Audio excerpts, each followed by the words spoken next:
If there is one topic we should agree on, it is this. Earth is a living organism, and if it dies, we die.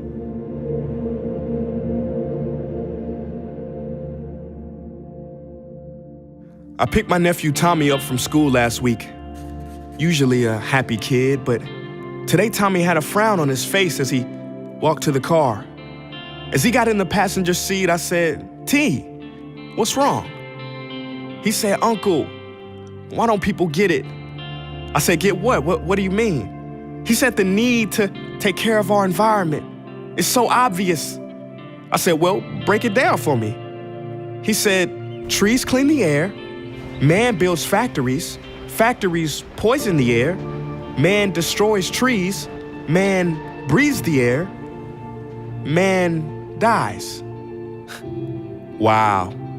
And after I picked my jaw up off the ground from hearing one of the most profound statements from anyone, let alone a 9-year-old child, I said, "Then I guess factories will rule the earth." We both awkwardly laughed. And later that night, I couldn't help but contemplate, will this truly be humanity's fate? Shall we be the accomplices to our own destruction, victims of our own corruption, ambition, and overconsumption? Like a man addicted to drugs, every society thinks it can't happen to them. Until it does. We are the most advanced species to ever exist. But sometimes I wonder if some future alien culture will look back on us as nature's failed experiment. Evolutions could have been. You know, like that basketball player everybody said was better than Jordan, but never reached his peak because he got caught up in the streets?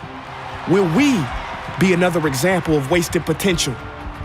I don't mean to go existential, but every day corporations sell millions of smartphones, smart TVs, even smart water.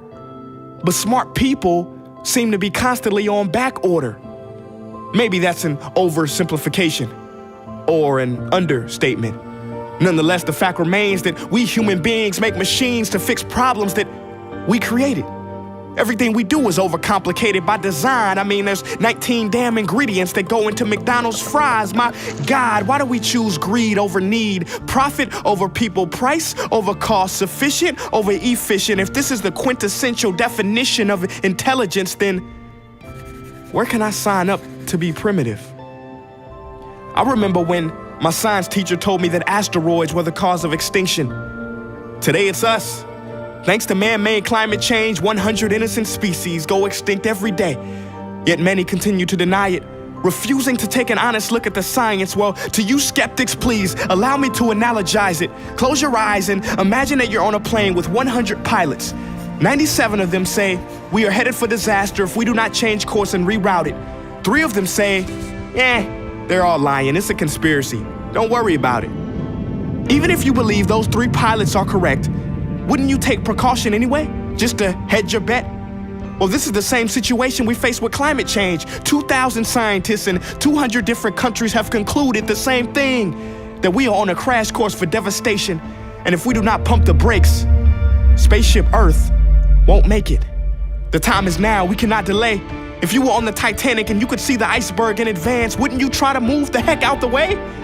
It is too late to be pessimistic. It is time to innovate. It is time to stop fighting the old system and start creating a new system where we support organizations and technologies that not only have sustainability but thrivability as the endeavor.